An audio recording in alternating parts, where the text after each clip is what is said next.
Ketika kemudian ditanyakan oleh presenternya, Mbak Elvira Karunisa, Mas ini kok fotonya kuning? Ini petunjuk Allah. Orang yang bersangkutan menjawab, iya ini terlalu lama dipendam. Dipendam itu artinya ditanam dalam tanah, majelis. Memang itu membuat foto seolah-olah kuno itu ya memang ditanam dalam tanah. Jadi dia sudah melakukan rekayasa itu. Dan memang kita tahu caranya begitu. Dan itu tampak foto yang lain masih putih-putih, dia menguning karena aslinya kontras sekali. Jadi segala cara kalau mau dilakukan pasti ketahuan. Dan dengan software tadi, luminance and gradient sudah sangat bisa membuktikan bahwa itu adalah rekayasa. Dari telematika, saya memang sudah semenjak tahun 2003 waktu itu memang sudah menekuni bidang ini, dan itu sesuai dengan izin. Jadi saya sampaikan ke depan sebagai penguat saja. Inilah surat ketetapan dari pemerintah ditandatangani oleh Menteri Komunikasi dan Informasi saat itu, Dr. Samsul Muarif. Saya adalah orang yang masuk dalam tim koordinasi telematika Indonesia, TKTI. Bahkan ya untuk sini atau monggo silakan infokan karena dia ya. Jadi itu sebagai pelengkap dari CV. Artinya bidang telematika itu bidang yang meliputi telekomunikasi, kemudian multimedia, termasuk media analog dan media digital, dan kemudian ilmu informatika. Jadi soal fotografi, soal video, fotografi, dan segala hal yang berhubungan dengan dunia analog dan digital. Saya kira itu. Terima kasih Saudara Ali. Kalau hubungannya dengan digital forensik, apakah juga termasuk di dalam keahlian Saudara? Ya, digital forensik yang lebih ditekuni mungkin oleh ahli yang lain adalah salah satu sub bidang dalam bidang telematika. Jadi dalam bidang multimedia itu ada media analog dan media digital. Media analog adalah segala hal yang masih bersifat analog atau nyata. Misalnya kalau zaman dulu foto itu masih berupa gambar, awalnya berupa dari klise, dan kemudian klise itu analog dicetak, itu masih bentuk gambar analog. Tapi kalau digital, foto sama-sama foto, tapi awalnya adalah dari file atau berkas, itu adalah digital. Sehingga kalau digital forensik adalah menangani bidang digitalnya saja, digital forensiknya. Forensik itu ilmu yang menelaah atau yang membedah. Jadi ilmu yang membedah bidang digital. Saya izin majelis dan semua yang ada di ruangan ini, saya memang menekuni semenjak analog. Jadi semenjak tahun 80-an bahkan semenjak waktu itu ada SK yang saya terima adalah mulai dari tahun 2003 ya. Dan bahkan sebelumnya ada satu peristiwa besar, izin boleh saya sampaikan. Kalau majelis dan semua mungkin mengingat, pernah ada rekaman suara Presiden Habibie dan Andi Galip, saya yang kemudian ditunjuk itu, saya kemudian mempresentasikan di depan, waktu itu namanya masih BIA, Badan Intelijen ABRI. Ya, kemudian ada peristiwa lain, ada foto mantan Presiden Abdurrahman Wahid dengan seorang wanita, kemudian banyak sekali foto-foto dari anggota DPR, Dewan, dan lain sebagainya. Jadi itu adalah salah satu unit dari bidang saya. Terima kasih. Oke. Selanjutnya, Saudara Ali, kami akan menunjukkan pada Saudara Ali ya, dengan izin majelis adalah bukti P7 di tempat kami. Yang ini adalah merupakan specimen ya, atau spesimen atau yang Saudara pernah ini spesimen. Siap. Ya. Ke depan atau enggak? Ya, enggak, Saudara pegang aja. Di majelis juga ada. Pertama, selanjutnya nanti P7 ya, P7 dan P8. P7 dan P8. Ya, lanjut. Ini selanjutnya kami merujuknya sebagai specimen. Selanjutnya karena ini kemungkinan istilah asing ya, Saudara sebagai ahli telemetri bisa diterangkan specimen itu dalam pengertian atau dalam relevansinya dengan ini apa? Baik, izin. Sepanjang ilmu yang saya tekuni, sepanjang pengetahuan saya, spesimen adalah pengganti istilah dari dulu adalah sama persamaannya dengan preparat atau contoh atau objek yang diteliti. Spesimen adalah objek yang diteliti. Jadi artinya objek yang diteliti ini kalau disimpan tulis P7 dan P8, ini adalah sebuah unggahan digital atau sebuah upload yang berada di kanal dulu namanya Twitter, sekarang disebut sebagai X karena sudah diakuisisi bernama X ya. Dan kemudian ini diupload atau diunggah pada tanggal 1 April tahun 2025 pada jam 2:37 siang hari oleh seseorang yang ada namanya di sini bernama Dian Sandi Utama. Nama akunnya @Dian_Sandi kemudian U. Ya. Dan dia menuliskan di sini, saya baca, tidak ada yang saya tambahin, tidak ada yang saya kurangi. Buat yang ributin fotokopi ijazah Pak Jokowi yang saya upload pada UTAS, biar kalian tenang lebarannya, ini saya upload yang asli. Izin majelis, sebelum ini saya sudah meneliti apa yang diposting atau apa yang diunggah oleh Dian Sandi. Dia menulis UTAS. UTAS itu artinya penjelasan. Jadi dia menceritakan tentang fotokopi ijazah. Fotokopi sebuah ijazah yang diramaikan oleh masyarakat. Dan kemudian waktu itu dia cerita panjang lebar, dia mendapatkan dari sumber yang penting. Dia sebutkan, dia janji dia pada UTAS itu. Kemudian dia upload ini gambarnya. Tapi gambar yang dia upload ini sebenarnya kalau dari sisi telematika, dan kebetulan izin majelis, saya adalah termasuk dulu orang yang disebut dalam tim koordinasi telematika pembuat perancang perumus Undang-Undang ITE nomor 11 tahun 2008 yang kemudian direvisi menjadi Undang-Undang nomor 19 tahun 2016, terakhir menjadi Undang-Undang nomor 1 tahun 2024. Apa yang diposting oleh Dian Sandi ini sebenarnya adalah pelanggaran berat terhadap pasal 32 dan 35. Saya bukan ahli hukum, jadi saya hanya menyampaikan saja kenapa saya sebut pelanggaran. Karena apa yang dia lakukan itu adalah sudah membuat dapat diaksesnya. Dia membuat dapat ditransmisikan. Sebelumnya tidak ada fisik atau tidak ada gambar ijazah ini yang beredar di sosial media berupa gambar berwarna. Sebelumnya memang ada. 3 tahun sebelumnya, saya tidak tahu majelis apakah ini dipakai sebagai bukti atau tidak. Ada seorang dekan di Fakultas Kehutanan yang hanya menunjukkan fotokopi hitam putih. Tapi itu adalah hitam putih. Hitam putih dari sisi digital forensik dan dari sisi telematika tidak bisa diteliti atau sulit diteliti karena tidak mengandung unsur warna.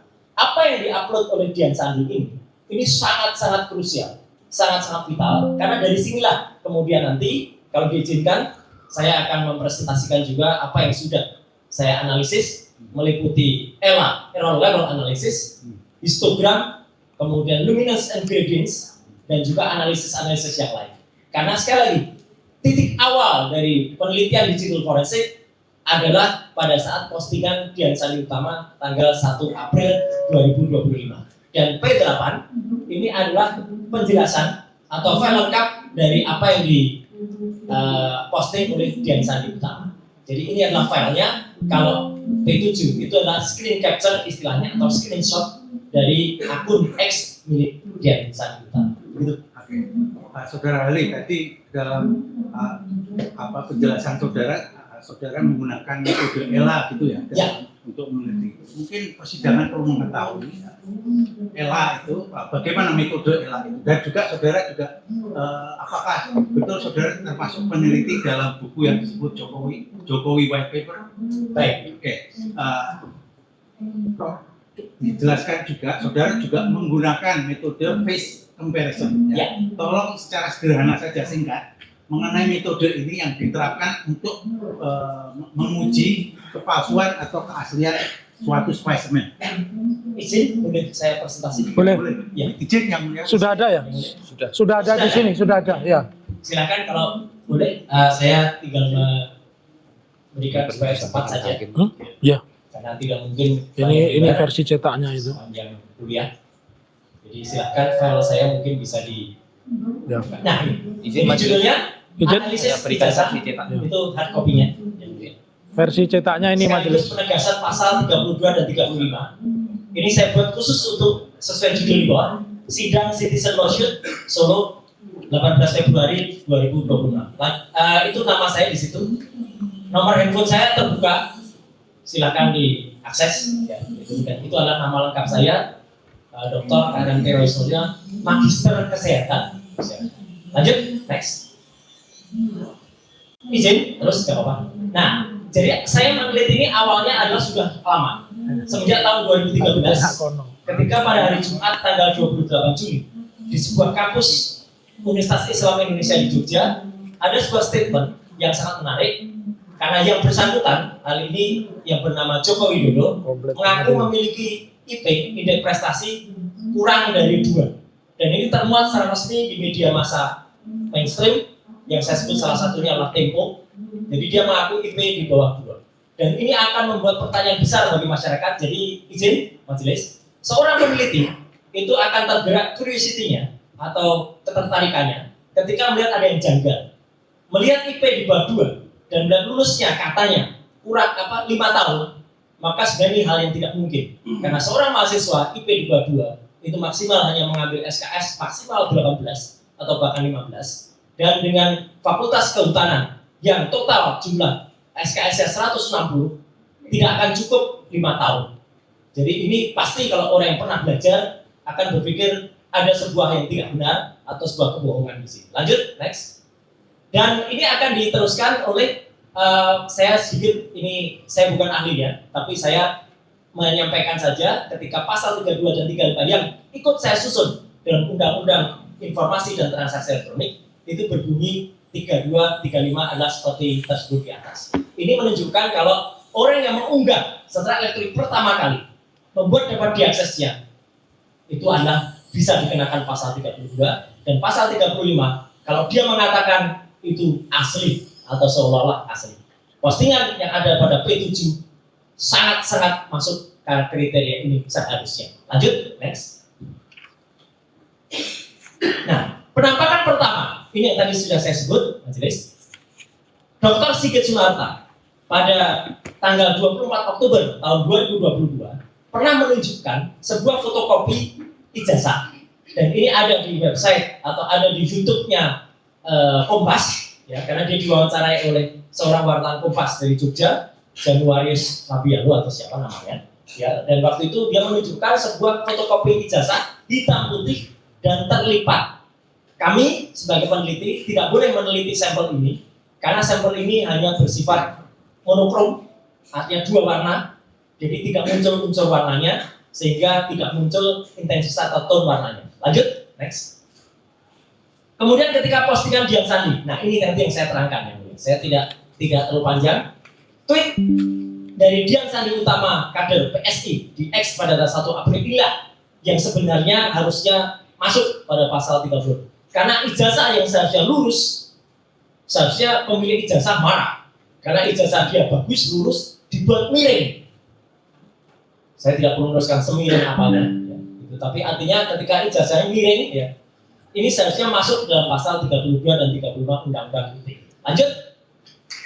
Penampakan berikutnya adalah kemudian ketika ada salah seorang pendukung dari yang bersangkutan berusaha meluruskan ijazah ini.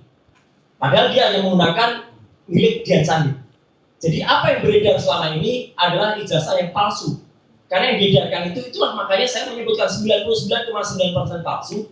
Karena itu ijazah yang miring dari Dian Sandi, dikoreksi, dan kemudian ditampilkan di salah satu TV nasional waktu itu, saya sebut saja, yaitu adalah iNews pada tanggal 19 dan 25 Maret oleh seseorang bernama Andi Aswan dan Joshua Sinambela.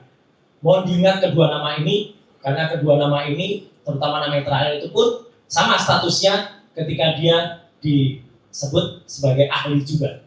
Jadi Joshua orang yang melakukan tindak kebohongan, tapi juga diambil selaku ahli juga. Lanjut, next. Nah, logo UGM dengan miring tadi, majelis, menjadi rusak. Seharusnya pihak UGM di sini marah seharusnya, atau menuntut Dian Sandi, menuntut Andi Aswan, menuntut si Joshua Sinambela. Karena UGM yang harusnya logonya bagus, logo Universitas Gadjah Mada diciptakan oleh orang namanya Pak R.J. Katamsi, seorang seniman dan dosen dari ASRI, Akademi Seni Rupa Indonesia. Miringnya yang mana? Logonya ini diluruskan, yang mulia. Jadi tadinya izin, ini kan miring yang mulia.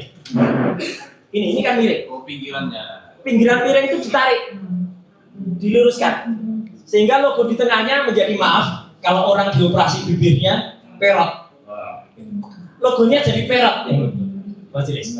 Ya, jadi logonya itu jadi perot. Jadi itu sudah saya tunjukkan dengan gambar di sampingnya. Saya tampilkan logo yang benar, ya, itu menjadi miring logo UGM. Dan ini membuat salah lagi. Jadi artinya logo UGM yang sudah bagus diciptakan oleh SDK Tamsi dibuat rusak oleh orang-orang ini tadi. Mulai dari Dian Sandi Utama, kemudian Andi Aswan, dan juga kemudian oleh Joshua Sinambina. Lanjut, next. Berikutnya. Nah, analisis yang saya lakukan berikutnya adalah histogram. Histogram adalah melihat panas warna. Jadi artinya ini mungkin orang awam mengenalnya sebagai kayak di foto ada ionnya gitu kan, di foto kemudian ada warna-warna yang muncul gitu. Padahal ini sebenarnya adalah menunjukkan intensitas warnanya. Gambar dari Dian Sandi Utama yang diposting sama dengan gambar yang disebarkan oleh Andi Aswan yang disebut scan asli. Karena dua-duanya berasal dari gambar yang sama. Warna-warna merah, kombinasi warna biru, warna kuning, itu menunjukkan intensitas warnanya. Gambar kiri dan gambar kanan menjadi sama, artinya gambar itu adalah sama sumbernya. Ini penjelasannya begini, majelis. Jadi, apa yang selama ini diedarkan oleh Andi Aswan, disebut scan ijazah asli, sebenarnya adalah palsu. Karena itu adalah tweet dari Dian Sandi Utama. Inilah yang saya sebut 99,9% palsu. Jadi dijelaskan asli oleh Andi Aswan, JIFS itu Joshua M. Sinambina. Lanjut, next. Selanjutnya ada tadi yang ditanyakan oleh pengacara, apa itu ELA? ELA adalah singkatan dari Error Label Analysis. Ini adalah program yang sangat umum dan ini international standar untuk meneliti sebuah gambar yang sudah digital. Kalau dianalisis dengan ELA, kemudian kalau gambar itu menjadi rusak, artinya di gambar itu terjadi rekayasa. Di sini scan ijazah yang disebut Joko Widodo, ketika dilakukan ELA, Error Label Analysis, lihat gambar yang sudah separuh itu menjadi rusak, tidak nampak logonya, tidak nampak tulisan ijazahnya, bahkan tidak nampak bekasnya. Bahkan gambar selanjutnya, next, kalau di ELA secara full, hilang semua. Tinggal bekas-bekas yang ada seolah-olah kayak logo, tulisan ijazah juga kan. Artinya, yang mulia majelis dan kuasa hukum dan juga penggugat dan tergugat, di sini nampak betul bahwa gambar ini sudah mengalami rekayasa.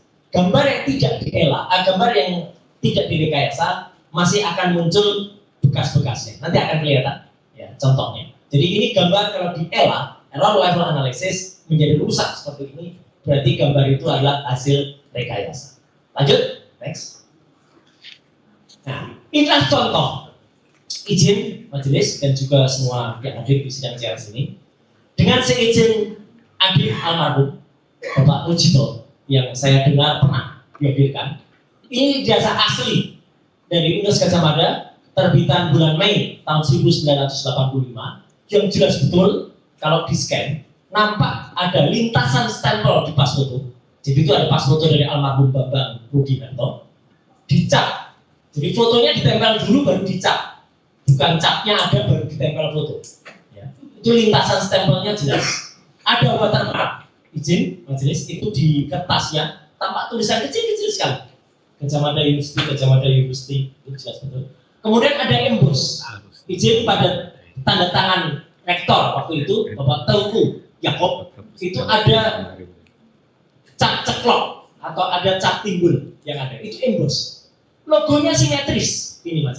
Logonya itu kalau ditarik vertikal, ditarik horizontal, itu simetris, tidak perot seperti logo yang tadi dibuat pada ijazahnya Joko Widodo. Jadi ini tidak ada editing, kemudian manipulasi apapun. Murni ini adalah saya analisis dengan software dan ini seharusnya tidak terkena pasal 32 dan 30. Inilah yang kami analisa. Jadi ijazah yang asli itu adalah jelas betul penampakannya, dan ijazah yang diduga palsu itu adalah jelas betul tampilannya tidak seperti ijazah asli ini. Jadi izin kalau diperbolehkan saya akan memperbandingkan ke depan ya, bentuk dari ijazah asli yang dulu dibawakan oleh adik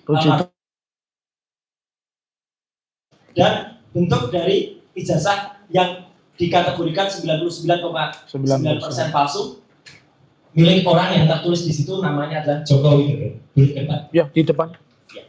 Izin, silakan majelis. Ini supaya jelas. Tidak ada ini watermark majelis. Jelas betul. Kecil-kecil ini. Dan betul itu. Watermark. Ini ada embos. Jelas betul. Rahasia itu. Tidak ada watermark. Tidak ada embos sama sekali. Padahal itu kopi, sama-sama kopi. Ini kopi dari yang asli. Ini tidak tahu kopi dari mana. Tapi yang jelas ini lintasan stempel ada jelas. Ini lintasan stempel. Enak caranya Bang. Diteliti dengan software yang sama, dicetak dengan printer yang sama, dicetak dengan kualitas yang sama. Kalau yang asli juga bagus. Yang bagus tidak itu relatif. Terus Saya ini. software-nya sama. Lanjut? Iya. Next. Kemudian, majelis, ini yang namanya luminance gradient. Luminance gradient adalah suatu software juga yang untuk meneliti kalau kemudian ada mengatakan jangan-jangan lintasan stempelnya ada, tapi Roy Surya nggak lihat. Tidak, majelis. Luminance gradient adalah meneliti seolah-olah semua gambar itu kita jadikan objek yang timbul. Jadi kita jadikan di situ nampak ada munculnya. Jadi seolah saya bikin embos semua. Di situ tidak ada lintasan stempelnya. Jadi jelas pada ijazah yang disebut Jokowi Widodo tidak ada lintasan stempel di pas foto, tidak ada watermark, tidak ada embos. Jadi ini dengan luminansi gradient bahasa Indonesianya ini tidak nampak sama sekali. Nanti silakan kalau ada yang ingin dikonfirmasikan. Lanjut, next. Kemudian, saya juga melakukan uji komparasi terhadap 3 sampel pembanding. Ijazah yang disebut milik Jokowi Widodo 1120 nomornya. Kita bandingkan dengan ijazah nomor 1115 milik Pronojiwo, ijazah nomor 1116 milik almarhum Hari Mulyono, dan ijazah milik 117 milik Sri Murtiningsih. Sekilas majelis dan semua hadirin di CLS tampak sama. Tapi kalau orang yang detail betul akan lihat perbedaannya. Lanjut, next. Perbedaannya adalah pada tulisan huruf A. Pada huruf A yang ada pada gambar di tengah itu adalah milik 1115, miliknya Pronojiwo. Yang A yang di bawah itu adalah miliknya Sri Murtiningsih. Izin, bisa kelihatan huruf A-nya tampak menempel pada logo atau pada gambar logo UGM. 1120 milik Jokowi Widodo, huruf A-nya keluar dari logo. Istilah saya mencolok keluar dari logo. Ini kalau dicetak dengan mesin cetak yang sama, tidak mungkin. Ijazah 1120 tertulis di situ Jokowi Widodo, jelas betul dicetak dengan mesin yang lain. Ini di luar. Artinya berbeda. Tidak mungkin kita beli harian, misalnya Solo Pos atau Suara Merdeka atau Kedaulatan Rakyat di hari yang sama, tulisannya Kedaulatan Rakyat dengan tanggalnya beda, meleset. Ini terjadi pada ijazah 1120. Jadi dengan 3 sampel pembanding, ijazah 1115 sama, 1116 sama, 1117 itu identik. 1120 huruf A-nya mencolok, tidak identik. Saya bahkan berani membuktikan ini, majelis, menunjukkan ijazah pembandingnya, sementara Mabes Polri tidak berani menunjukkan ijazah pembandingnya. Kami berani menunjukkan untuk membuktikan keobjektivitasan. Lanjut, next. Izin, majelis, saya ingin sedikit, meskipun tadi tidak ditanyakan, tapi ini penting sekali karena hadir juga perwakilan dari tergugat di sini, yang nanti akan saya sebut namanya. Ya. Jadi pada tanggal 15 April, saya dan ahli respon hasil Sinepal dibantu satu lagi, Dr. Tifa, datang ke Universitas Gadjah Mada atas undangan dari tim pembela ulama dan aktivis TPWA, dan kami diterima secara resmi di ruang 109 Fakultas Kehutanan UGM, dan kami ditunjukkan bukti primer, primary evidence yang disebut sebagai skripsi. Jadi skripsi ini adalah bukti primer yang saya terima langsung waktu itu di ruang 109, dan saat itu yang menyerahkan adalah ada perwakilannya di sini, yaitu terduga 3 atau terduga 4 ya. Prof. Pening Udasworo. Ya. Jadi beliaulah yang menyerahkan ini kepada saya dan Dr. Rizwan waktu itu adalah skripsi. Jadi skripsi ini bukan hanya kami potret, kami ambil dari medsos, bukan sama sekali. Skripsi ini saya pegang, Mas James. Saya pegang, saya periksa, saya teliti, bahkan saya foto dengan kamera profesional. Inilah hasil kamera profesional. Beda dengan kamera handphone. Hasil kamera profesional itu sekaligus mengidentifikasi warna kertas. Mas James bisa lihat nantinya ya di situ bahwa fotonya sangat detail dan ini primary evidence akan tampak nyata pada berikutnya, slide berikutnya. Ini krusial sekali. Jadi ada 2 lembar yang saya bandingkan. Lanjut, next. Nah, di sini nampak betul kertas di sebelah kiri putih bersih. Ada sedikit kotornya karena mungkin sudah berusia lebih dari 10 tahun. Kertas sebelah kanan itu berupa kertas yang sudah kusam karena usianya sekitar 40 tahun. Dan yang menarik, kertas sebelah kanan ini dan sebelah kiri itu termuat pada buku skripsi yang sama. Agak tidak logis pada sebuah buku yang sama dan jilidan yang sama, kertasnya berbeda. Kertas yang berbeda yang sebelah kanan yang sudah kusam diketik pakai mesin ketik manual. Dan itu tertulis di situ adalah nomor 1, Bapak Dr. Insinyur Ahmad Suemitro selaku dosen pembimbing. Sebelah kiri yang sudah dicetak dengan mesin printer baru inkjet yang belum ada di tahun 85 ditulis Profesor Dr. Insinyur Ahmad Suemitro. Untuk pengetahuan kita semuanya, majelis mohon izin, kalau ini diketik pada tahun 85 sebagaimana dituliskan oleh putri almarhum beliau Profesor Dr. Insinyur Ahmad Suemitro yang bernama Aida Greenberry atau Aida Astuti Putri, Profesor Dr. Insinyur Ahmad Suemitro baru dikukuhkan menjadi guru besar Universitas Gadjah Mada pada tanggal 22 Maret 1986. Apa jadinya di lembar tahun 85 ditulis sebagai profesor? Tidak mungkin. Ini berarti salah satu dari kedua lembar ini adalah palsu. Jadi artinya pada satu jilidan yang sama, yang satu ditulis doktor itu yang betul ketikan dan itu kertasnya memang kertas asli, yang satu kertas baru sudah ditulis profesor. Dan di situ tidak ada nama yang sangat penting sekali yang pernah disebut, yaitu namanya Pak Insinyur Kasmujo. Pak Insinyur Kasmujo adalah yang dihapus sebagai dosen pembimbing skripsi atau diralat menjadi dosen pembimbing akademik.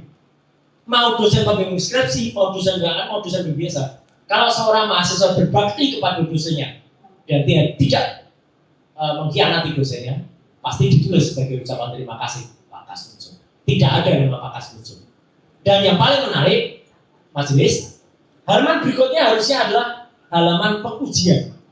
Di skripsi ini tidak ada halaman pengujian. Jadi mohon izin, bukan saya tidak memotret, memang tidak ada halaman pengujian skripsinya. Sebuah skripsi tanpa halaman pengujian, artinya skripsi itu tidak pernah diuji. Lanjut, kesimpulan. Next. Nah, causa prima, justru statement Jokowi sendiri pada hari Jumat 28 Juni 2013, yaitu IP di bawah 2.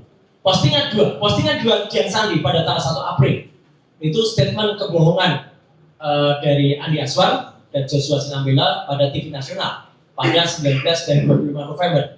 Itu justru yang melanggar pasal 32 dan 35. Semua analisis, error level analysis, histogram, luminance and gradients, dalam melakukan editing atau manipulasi tidak melanggar karena itu tidak melakukan perubahan apapun. Analisis ini ibaratnya begini, majelis. Saya sangat sering, bahkan mungkin ratusan atau ribuan kali diminta oleh kepolisian atau oleh pihak tertentu. Ada motor misalnya dilakukan oleh petugas, dilakukan oleh pencuri minimarket. Motor itu awalnya tidak tampak plat nomornya, tapi kemudian saya dimintai oleh penyidik. Pak Roy bisa minta tolong nggak untuk diketahui itu nomornya, nopolnya. Nopol itu kemudian saya zoom, saya enlarge, Saya lakukan proses parasi, cyan, magenta, yellow, black. Akhirnya muncul plat nomornya. Apakah kalau saya melakukan modifikasi, magnifier itu, saya kemudian malah ditangkap atau jadikan tersangka? Seperti tadi kasus yang tadi disebut-sebut. Analis saya tidak itu.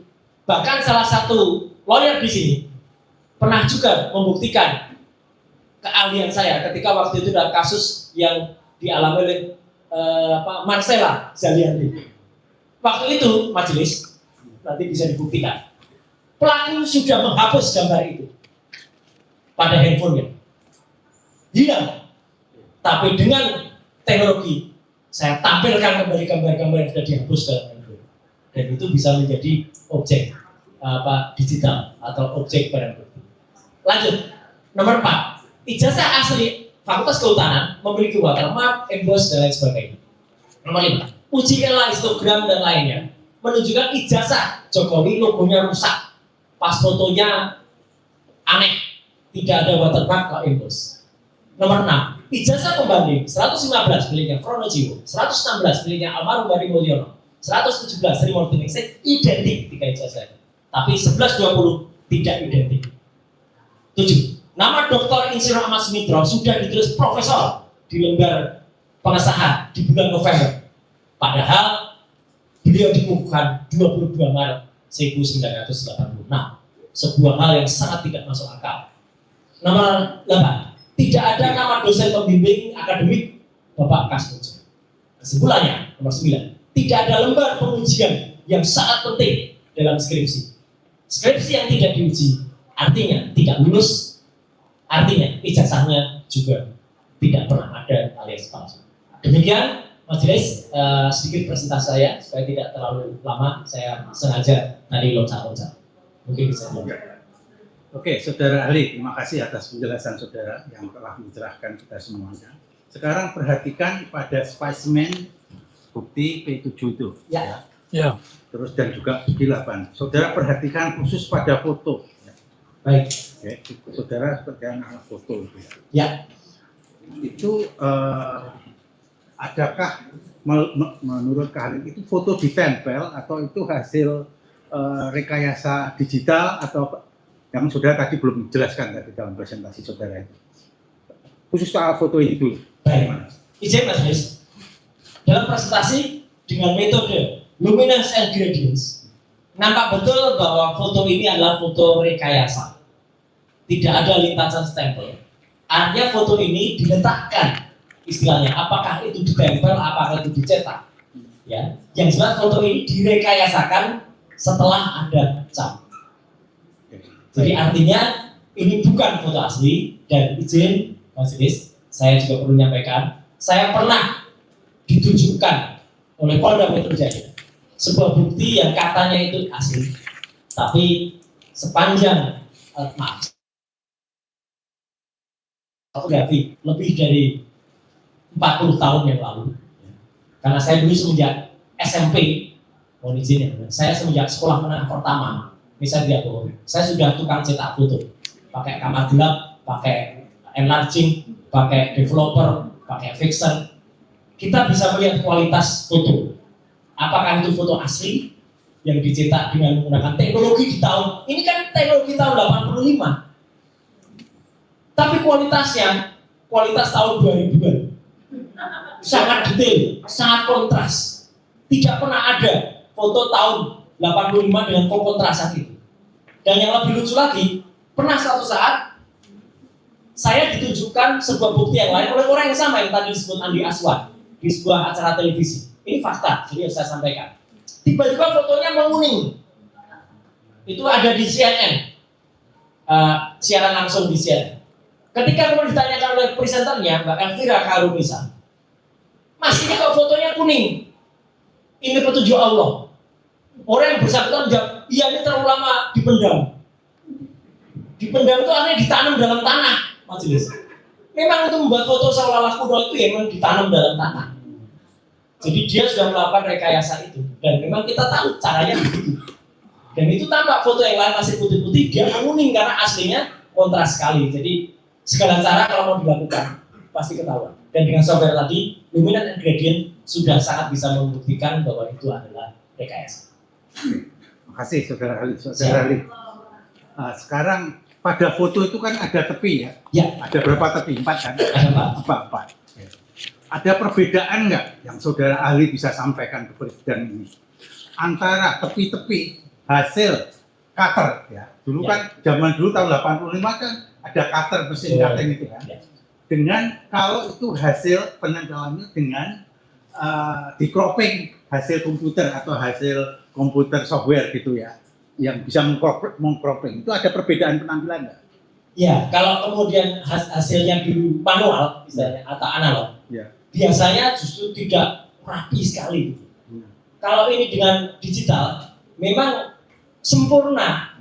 Hasil ini izin Mas, terlalu sempurna untuk sebuah foto dengan usia lebih dari 40 tahun ini. Itu saja. Ya, oke. Kemudian ya, dalam salah satu panggilan saudara itu saudara dikatakan mengedit. Itu apa yang dimaksud mengedit itu di situ? Itu tadi yang saya sampaikan, Mas Lis. Ketika saya disebut mengedit-edit, sama sekali tidak. Apa yang kami lakukan itu menganalisis. Misalnya ada plat nomor motor penjahat yang tidak kelihatan, kemudian saya besarkan sehingga menjadi kelihatan. Hasil foto-foto dari kamera pada penganiayaan yang dulu dilakukan oleh anak buah Marcella Zalianti di Hotel Ibis Sleepy yang hilang tadinya, kemudian muncul kembali. Apakah itu saya merekayasa memunculkan itu? Tidak. Aslinya memang ada, dihilangkan oleh orang, saya munculkan kembali. Jadi kalau kemudian saya malah dituduh melakukan rekayasa, izin majelis, itu aneh. Jadi saya tidak melakukan editing apapun. Justru saya melakukan analisis untuk membuktikan bahwa ini ijazahnya 99,9% palsu. Kalau mengedit itu gimana? Artinya mengedit itu? Mengedit itu begini. Misalnya ada kata, misalnya tulisan saya adalah Roy Suryo. Kalau kemudian saya adalah Roy Suryo, tadinya mengucapkannya depannya kosong, saya adalah Roy Suryo. Kemudian jadi saya adalah Roy Suryo, itu tidak mengedit. Kalau mengedit, saya adalah Roy Suryo, jadi saya Roy Suryo. Adalahnya hilang. Apalagi saya Roy Suryo adalah.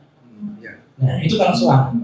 Tetapi kalau gambar, ada yang tadinya tidak berada di situ, ditempelkan di situ. Itu namanya mengedit. Misalnya pada foto ini, ya, kalau yang dilakukan seseorang entah siapa, mungkin ini ada sebuah pas foto milik orang lain yang kita tidak tahu siapa, kemudian ditempelkan pada lembar ini, sehingga hasilnya adalah pas foto ini malah menutupi catnya. Itulah mengedit.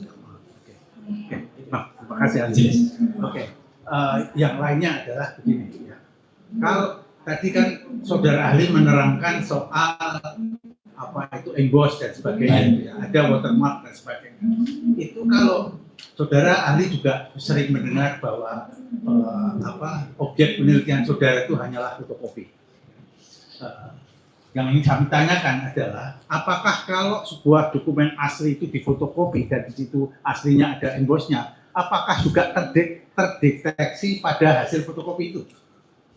Sepanjang yang difotokopi itu adalah ijazah yang asli, bukan yang kopi, maka itu akan masih nampak yang namanya watermark, meskipun embossnya mungkin sudah sedikit tidak kelihatan, tapi watermarknya masih nampak. Sekarang yang saudara lihat pada spesimen Ya. itu, saudara melihat tidak adanya emboss ataupun watermark? Tidak. Saya tidak melihat adanya emboss dan tidak melihat adanya watermark. Oke. Izin sedikit aja. Saya punya ijazah saya yang saya fotokopi bukan scan. Masih ada watermark. Kelihatan, masih Kelihatan. campur. Masih ada. Dengan kasat mata. Dengan kasat mata itu masih nampak. Embossnya juga masih nampak. Meskipun hanya tampak ujung atasnya. Oke. Ini ijazah saya sendiri.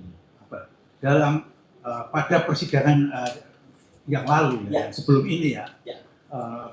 Pak Rujito sebagai saksi fakta di sini dihadirkan membawa ijazah asli. Betul. Yang kemudian dia melakukan penyinaran hingga ada hologramnya. Nah, apakah saudara bisa mendeteksi juga adanya hal yang sama pada spesimen P7 itu. Baik. Tentang hologram ini tentang Pada spesimen P7, jangankan hologram, watermark dan emboss saja tidak muncul. Ya. Majelis, saya harus objektif. Bahkan pada scan yang saya lakukan pada ijazahnya almarhum Bambang Rudianto, scanner saja tidak bisa menangkap hologram. Karena hologram itu hanya tampak mata dan di center, dan dia kalau di scan itu menjadi hitam. Saya objektif, kalau iya saya katakan iya, kalau tidak. Pada scan itu pun tidak nampak hologram. Scan hanya bisa menampakkan watermark dan emboss. Tapi scan saya yang saya scan dipegang oleh majelis, itu adalah scan asli dari ijazah yang dibawa oleh Pak Rujito. Jadi A saya katakan A, ahli bisa saja salah, tapi ahli nggak boleh bohong majelis. Jadi kalau nggak ada, di situ pun nggak ada. Hologram adalah teknik yang sangat canggih, yang itu makanya digunakan sebagai pengaman. Sangat canggih. Sehingga kalau kita punya uang palsu, warna-warnanya sama stiker atau hologram, watermark Bank Indonesia masih nampak. Tapi hologram yang pada uang asli, kalau itu hanya hasil scan printing, tidak akan nampak. Jadi itu hologram sangat canggih. Tadi ahli kan sudah, Apalagi di sini tidak ada. tadi saudara ahli telah menerangkan mengenai lintasan stempel tadi. Betul. Ya, ini lebih mendalam tentang pertanyaan kami adalah mengenai kontinuitas garis stempel itu. Ya. Bagaimana penglihatan saudara ahli? Jelas dengan kasat mata saja sudah jelas ini terputus. Stempelnya terputus, seolah-olah dia terputus pada jas yang digunakan oleh orang yang ada atau foto yang ada pada ijazahnya. Padahal seharusnya kalau pada ijazahnya almarhum Bambang Rudianto, pada ijazah saya jelas betul lintasan stempelnya itu ada, dan itu nggak boleh terputus, dan itu akan nampak pada uji luminance and gradients yang tadi sudah saya presentasikan, terputus juga dia. Jadi memang betul bahwa ini pas fotonya di atas cap, artinya pas fotonya menutupi cap, dan cap itu terputus tepat pada jasnya foto yang kita lihat. Oke, kembali soal foto lagi ini ya, Baik. saudara ahli. Saudara ahli telah menerangkan tadi sedikit menyinggung atau di awal kami sudah menanyakan tentang face comparison. Ya. Bukan recognition ya. Ya, Tapi face ini comparison. face Comparison. face comparison. Apakah saudara ahli pernah melakukan penelitian dengan Ya. face comparison, dengan wajahnya siapa yang saudara compare?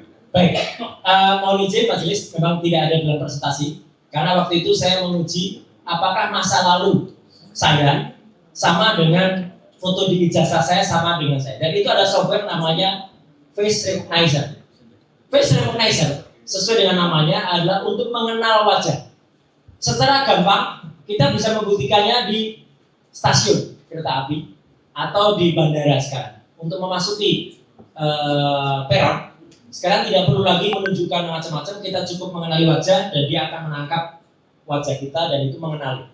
Demikian juga program sama akan mengenali tanda-tanda wajah, baik itu pada orang yang masih muda, sudah remaja, dewasa, dan bahkan tua. Dia akan kenal.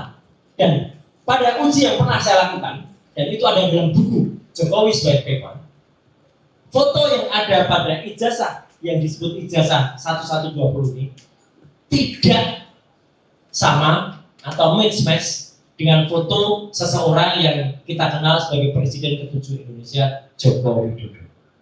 Saya tidak bisa hanya mengenali secara wajah saja, karena itu pun mampu saya lakukan karena saya kebetulan tahu orangnya, dan saya pernah, ini saya katakan aja terus terang, saya pernah mendukung yang bersangkutan, bukan orangnya, tapi mendukung program mobil SMK waktu itu, majelis.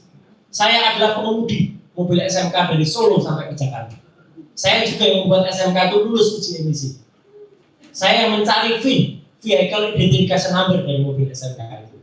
Tapi setelah sampai Jakarta, mobil itu hanya digunakan untuk pencitraannya saja. Nah, artinya saya kenal betul siapa dia. Tapi saya tidak boleh menggunakan hanya kenal saja. Saya uji pakai face recognition, bahkan face comparison. foto Jokowi sekarang dengan foto yang ada di ijazah ini, jawabannya adalah mismatch. Mismatch artinya tidak cocok. Dengan skala kecocokan hanya sekitar 30 sampai dengan 40%.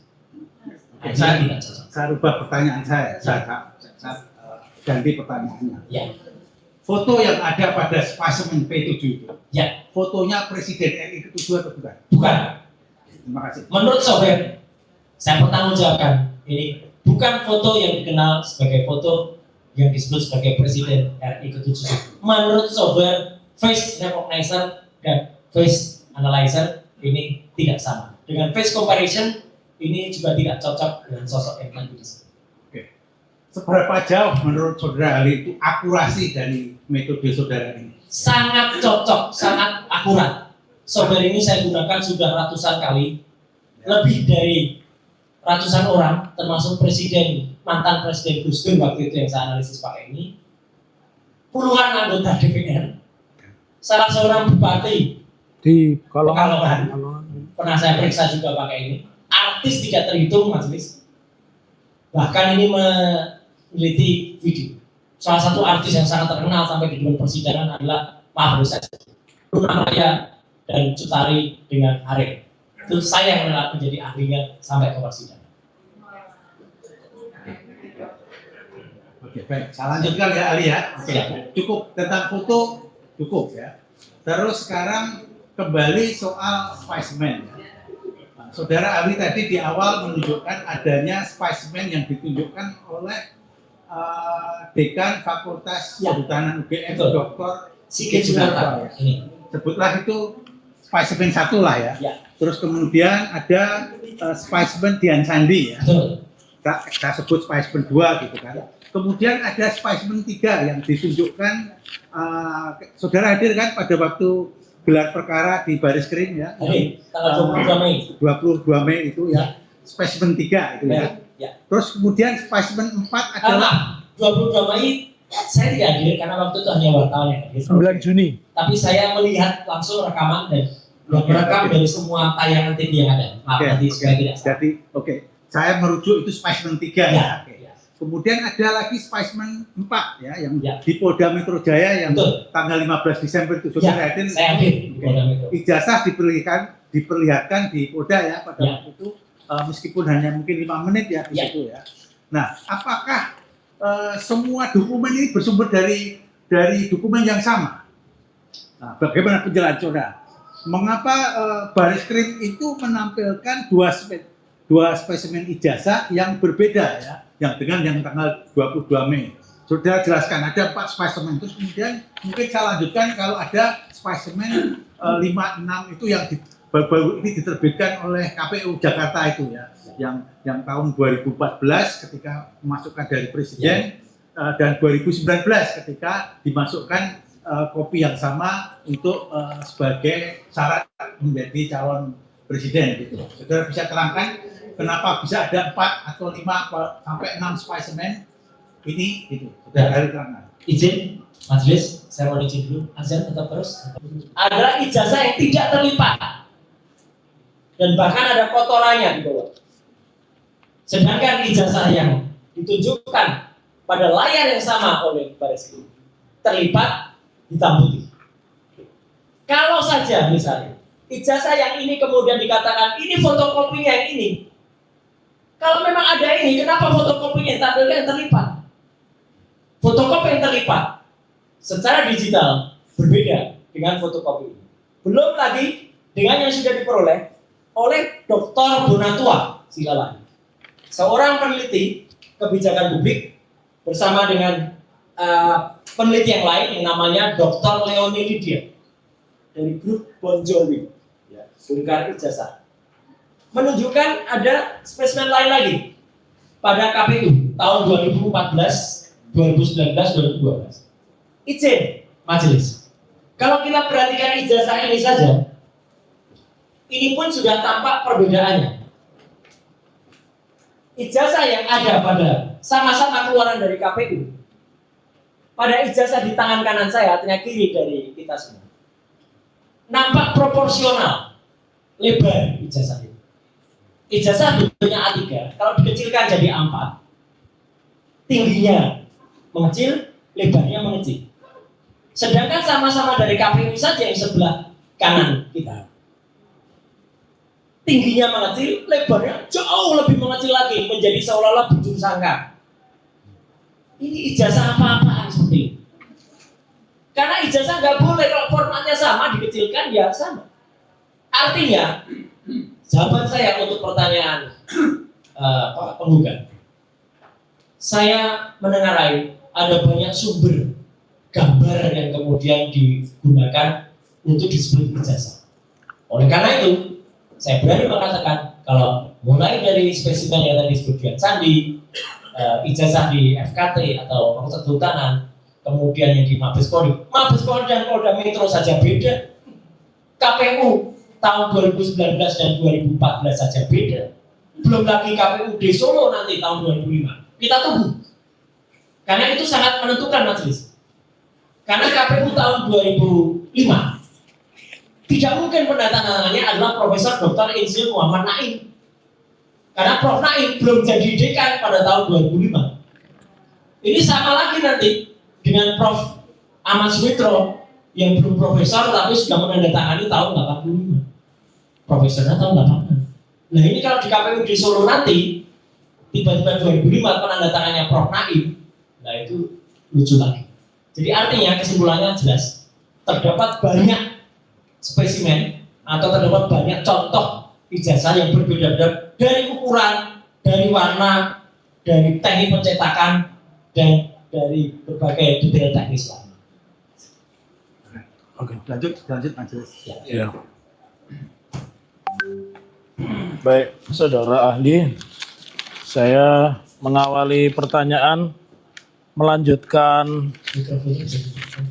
saya melanjutkan dari rekan kami tadi ya, bahwa saudara sudah melakukan serangkaian pemeriksaan ya terhadap objek ijazah tadi. Yang saya catat di sini adalah saudara tadi membandingkan ijazah nomor 1115, Ya. kemudian saudara membandingkan juga dengan ijazah 1116, saudara membandingkan juga dengan ijazah 1117 dan 1120, benar? Betul. Benar. Benar ya? Oke. Saya lanjutkan. Apakah benar bahwa dari kesimpulan saudara nomor 1115 sama dengan nomor 1116 sama dengan nomor 1117? Benar. 1116 milik Pronojiwo, Ya. 1116 milik Almarhum Harimurti, Ya. 1117 milik Sri Murtiningsih, identik, tiga-tiganya sama persis, dicetak cekrek plek jibres kalau kata orang Jawa. Ya. Sama persis. Pertanyaan Kecuali foto dan namanya. Pertanyaan saya selanjutnya biar diuji. Ya. Saudara sebagai ahli kan diuji di ruang sidang. Ya. Lalu bagaimana dengan yang 1120? Izin majelis, bagaimana tadi presentasi saya? Ijazah nomor 1120 tidak sama atau tidak identik dengan tiga ijazah pengganti. 1115, 1116, 1117. Tidak identik. Tidak identik. Karena meleset. Ya. Bahasa Jawanya mak pecopot. Dan itu diidentifikasi milik siapa? Milik tertulisnya Joko Widodo. Ya. Terima kasih. Saya lanjutkan kembali. Di dalam ilmu forensik dokumen, apakah sebuah kondisi yang satu berbeda sendiri ini merupakan anomali yang serius? Serius, sangat serius. Karena tidak mungkin kita mencetak sesuatu yang berbeda kalau bukan pada hari, tanggal, ataupun jam yang berbeda. Saya tadi contohkan dengan harian Solo Pos, Suara Merdeka, KL. Semua sama persis, mau ditempelkan di terawang pasti sama. Kalau ada yang mencorot, berarti itu lain.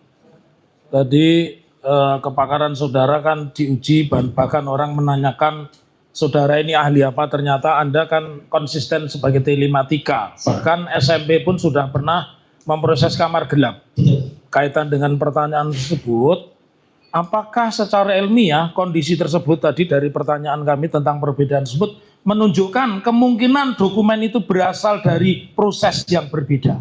dari proses yang berbeda. Dari proses yang berbeda. Dari proses yang berbeda. Ada tidak pada tahun yang sama. Ya. Artinya meskipun itu disebutkan pada tahun yang sama, tetapi dari analisa saudara itu berasal dari proses yang berbeda dan tahun yang berbeda. Tahun yang berbeda. Izin sedikit. Ya. Ini saya tunjukkan foto tahun 1995. Saya menerima penghargaan juara 1 fotografi nasional dalam bidang parpostal, penyerahnya adalah Job AV. Ya. Ya. Jadi ini adalah contoh saja, di mana waktu itu dalam bidang fotografi sudah izin Pak, artinya saya bisa motret lah. Ya.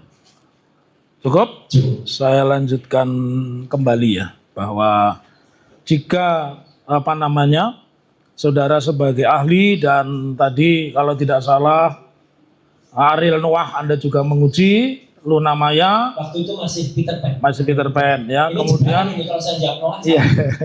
Ya, kemudian Anda juga menguji Bupati Pekalongan. Siap. Ya. Oke. Nah, Ini tempat kita Bapak. Ya, kita skor dulu Bapak. Ya.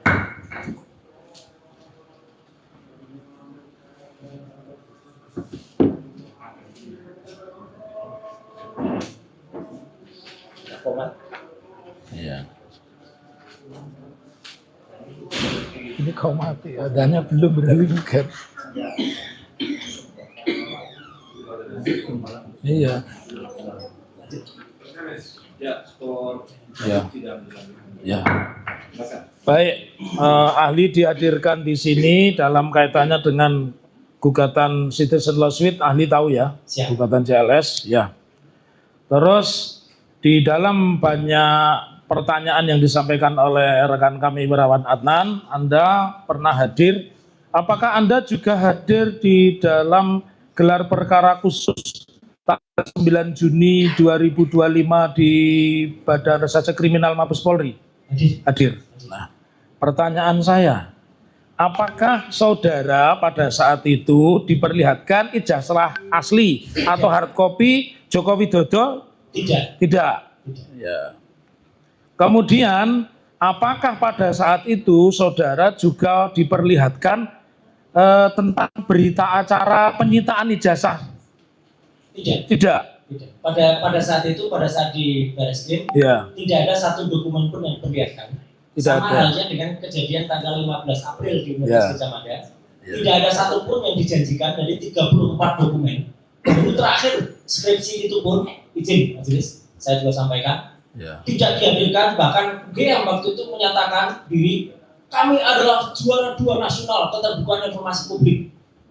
Saya bilang kepada Prof. Hening waktu itu, Prof Hening tahu nggak siapa perancang undang-undang keterbukaan informasi publik? Siapa Mas? Yang ada di depan Prof. Hening ini. Ya. Saya termasuk perancangnya. Jadi itu harus dihadirkan, karena itu termasuk dokumen publik dan itu terbukti. Akhirnya KIP, Komisi Penutusan sekarang mau nyuruh semua. KPU menunjukkan itu bukti bahwa dokumen itu adalah dokumen publik. Jadi waktu itu, saya ulangi, tidak ada dokumen apapun yang diperlihatkan di Barreskrim. Di UGM, skripsi itu pun setelah kita kejar dengan sangat lama, 1 jam pada saat itu. Ya. Ya.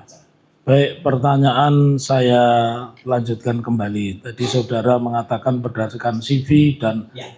rekam jejak saudara sudah ratusan kali menganalisa foto ya. Ya.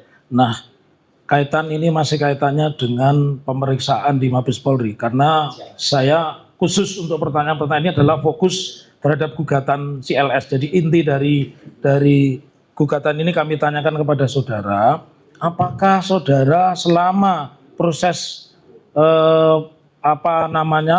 gelar perkara khusus dan sebagainya pernah diperlihatkan berita acara pemeriksaan laboratorium forensik Mabes Polri? Tidak pernah. Tidak pernah. Tidak pernah. Satu-satunya yang pernah diperlihatkan baru pada tanggal 15 Desember 15 Desember di Polda Metro Jaya. di Polda Metro Jaya. Itu pun yang disebut-sebut ijazah asli, Ya. tapi saya masih tetap meragukan karena itu print endorse-nya dan watermark-nya printing. Ya. Kemudian ada berita acara penyitaan yang ditulis tanggal 23 Juli tahun 2025. Pertanyaan saya selanjutnya itu ditunggu oleh bangsa Indonesia. Saudara kan beberapa kali hadir di Polda maupun Mabes Polri, dan saudara mendengar atau pernah membaca bahwa telah dilakukan penyitaan sekitar 700 dokumen. Saya pernah mendengar Ya, ada sekitar 709 dokumen, ya. tapi hanya mendengar. Pertanyaan saya selanjutnya, tadi kan saudara mengatakan 709 dokumen. Betul. Apakah di antara 709 itu satu pernah diperlihatkan kepada saudara? Belum ada satupun yang pernah diperlihatkan. Belum pernah diperlihatkan kepada saudara. Saudara kan ahli ya, artinya duduk di kursi, di depan hakim, di depan penggugat, tergugat, depan jaksa, depan siapapun itu pernah. Ya, saya ingin tanya, kaitannya dengan 709 alat bukti itu, menurut pendapat saudara sebagai ahli, bagaimana yang sebenarnya menguji bukti forensik dalam kapasitas keahlian saudara itu? Apakah cukup cerita 709 ini benar ataukah harus dibawa ke persidangan menurut ahli? Sangat tidak cukup kalau hanya dinarasikan. Terus? Harus dibawa ke persidangan dan bahkan sebelumnya diuji. Seperti yang saya melakukan pada ijazah nomor 115 Pronojiwo, 116 almarhum Hari Mulyono, 117 Trimurti Ningsih. Jadi diuji dulu masing-masing otentifikasinya. Saya tidak perlu kemudian pertanyakan langsung karena itu masing-masing Pronojiwo itu mengupload sendiri. Orang yang mengupload sendiri ijazahnya sendiri, masa kita bantah? Ya. Bukan asli dia. Trimurti Ningsih demikian. Almarhum Hari Mulyono, fotokopi ijazahnya ditunjukkan oleh Pak Sigit Sunarta bersamaan dengan dia menunjukkan fotokopi ijazahnya yang disebut Joko Widodo. Jadi artinya tiga itu sudah diuji dulu otentifikasinya, baru kemudian diuji identifikasinya, komparasinya. 700 sekian dokumen itu diuji masing-masing otentifikasinya benar tidak, itu otentik tidak. Bukti-bukti yang ada di KPU pun izin majelis dan juga Pak Penuntut tidak pernah juga diuji karena harusnya mereka diuji di ANRI, Arsip Nasional Republik Indonesia. Menurut persidangan yang saya ikuti di KIP dan saya pernah menjadi ahli juga di KIP, mereka tidak pernah melakukan itu. Jadi mereka itu hanya melakukan yang namanya verifikasi. Verifikasi harusnya ijazah aslinya dibawa dibandingkan. Itu pun tidak pernah dilakukan. Jadi hanya melihat ada fotokopi, ada capnya, ya sudah. Inilah yang kemudian menjadi pertanyaan. Jadi pertanyaan penggugat penuntut adalah harusnya 709 bukti itu dihadirkan di persidangan dan bisa diperiksa bersama-sama atau diperiksa oleh laboratorium forensik. Bahkan kalau kami menuntut laboratorium forensiknya juga harus laboratorium forensik yang independen supaya itu dipercaya oleh semua pihak. Seperti yang terjadi pada negara-negara modern lainnya. Laboratorium forensik tidak dibawa kepolisian. Laboratorium forensik harusnya dibawa institusi sendiri, minimal dia dibawa Badan Riset dan Inovasi Nasional atau BRIN. Baik, saya lanjutkan. Dari pengalaman ahli saudara diperiksa di depan pengadilan, jika demikian, apakah pernyataan asli yang diucapkan oleh kepolisian, entah kepolisian manapun itu sifatnya klaim sepihak? Saya tidak boleh mengatakan klaim sepihak atau tidak, Ya. tetapi itu tidak lawful, artinya tidak berdasarkan hukum. Harus ada buktinya, namanya barang bukti atau namanya gelar perkara. Kok tidak ada yang digelar? Gelar perkara hanya gelar pelosong saja. Jadi Tidak ada barang bukti yang digelar. saya lanjutkan pertanyaan. Saudara tadi mengatakan bahwa ketika saya menanyakan klaim sepihak, saudara menjawabnya harusnya dibuka di depan persidangan. Betul. Pertanyaan saya dari setiap sidang yang pernah Anda ikuti dan pernah Anda didudukkan sebagai ahli, apakah mekanisme seperti yang ditujukan oleh Mabes Polri itu benar? Tidak lazim, saya mengatakan. Tidak lazim. Sependek pengetahuan saya, majelis, kalau ada bukti, misalnya ada handphone yang digunakan, handphonenya dihadirkan, bukan hanya print outnya, handphonenya dihadirkan. Ijazah ini harusnya milik almarhum Bambang Budiarto dihadirkan, tapi karena itu pernah dihadirkan oleh adiknya langsung Pak Arjito dan seizin yang bersangkutan, saya pun sudah menunjukkan karena dulu pernah dihadirkan. Nah harusnya ijazah yang disebut ijazah Joko Widodo tadi harus ada di depan kita untuk bisa kita lihat Ya. seperti apa. Dan kalau dibandingkan selesai, saya kira sudah kita bisa uji bersama.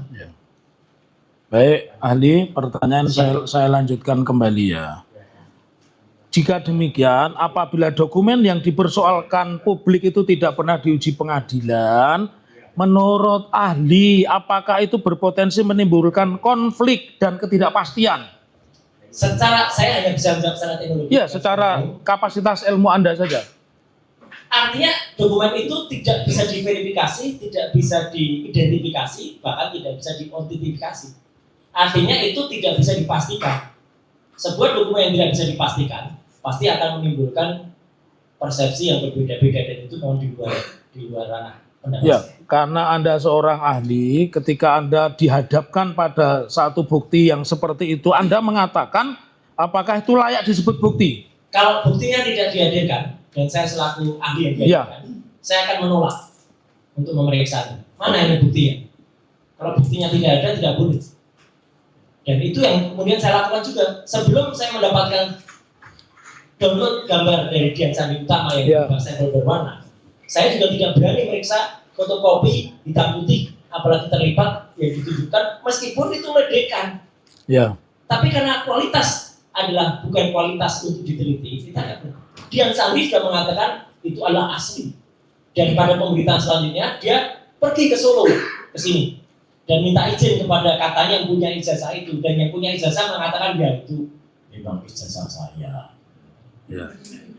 Baik, ahli, ini untuk membuka keahlian saudara dan rasa penasaran, apakah saudara pernah di depan sidang ini diminta untuk menguji ini sebuah bukti ini asli dan tidak asli? Apakah saudara pernah melakukan itu?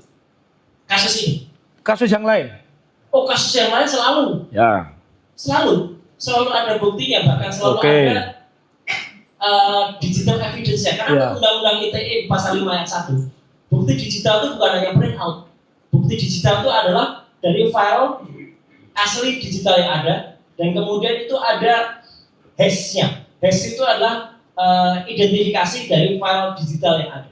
Jadi kapasitas Anda ketika Anda diminta untuk menguji, berarti barang yang diuji yang asli atau tidak asli dihadapkan di depan saudara. Dihadapkan sehingga kita bisa menguji yang asli dibandingkan yang tidak asli. Hasilnya adalah satu asli, satu tidak asli, atau tidak asli dua-duanya. Nah, kenapa saya tanya itu? Untuk menguji pertanyaan kaitannya dengan peristiwa hari ini. Apakah menurut saudara tindakan yang menyatakan bahwa ijazah ini asli, tapi di media saja, entah itu di koran, di televisi, tanpa membuka dokumen fisik di pengadilan, bertentangan dengan proses pembuktian yang pernah Anda lakukan di depan persidangan?